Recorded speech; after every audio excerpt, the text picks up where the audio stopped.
I am very much disturbed right now and I want you guys to watch this video till the end. पिछले Sunday को 14 सितंबर की रात के 12:30 बजे मैं कहीं से वापस आ रही थी. I was alone, I was driving और 1:45 बजे करीब जब मैं घर पहुंची तो मुझे अपनी रील पे कमेंट आता है किसी सिमरन चोपड़ा की आईडी से कि मैम आप वही हो जो इस नंबर गेट से निकल के इस नंबर गेट में घुसे हो अपनी व्हाइट पंच कार में.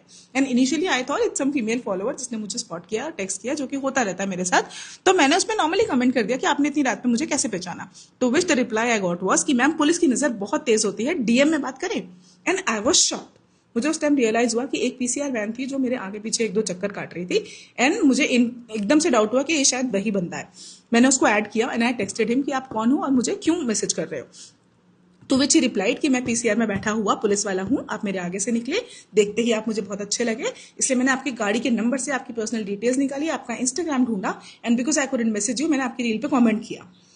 And I was so shocked ये सोच के कि एक पीसीआर वाला जिसको कि गवर्नमेंट ने हमारी सेफ्टी और सिक्योरिटी के लिए अपॉइंट किया है वो इस तरह से मेरे लाइव मूवमेंट ट्रैक करके मेरी पर्सनल डिटेल्स निकाल के मुझे इस तरह से मैसेज कैसे कर सकता है.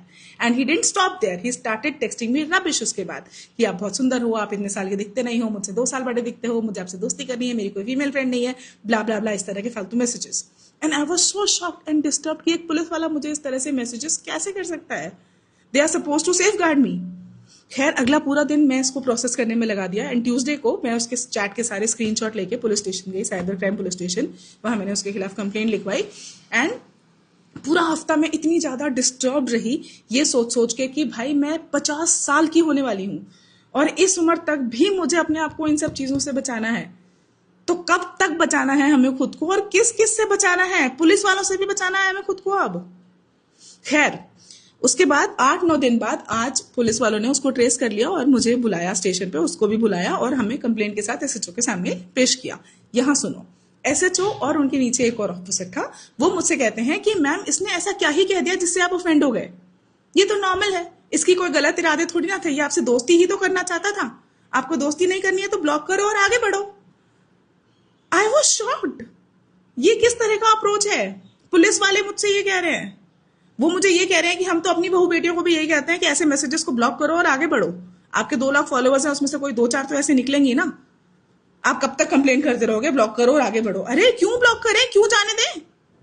इस उम्र तक आते आते भी मुझे ये सब चीजें झेलनी पड़ रही है तो जवान लड़कियों का क्या हाल हो रहा होगा.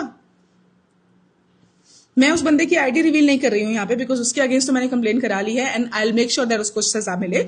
मैं ये वीडियो इसलिए बना रही हूँ ताकि तुम आदमियों को ये समझ में आए कि हम जाने नहीं देंगे, हम सिर्फ ब्लॉक करके तुम्हें नहीं छोड़ देंगे. We will call it out. तुम ऐसे कभी भी कहीं भी उठ के हमें कुछ भी मैसेज नहीं कर सकते हो. आई समझ?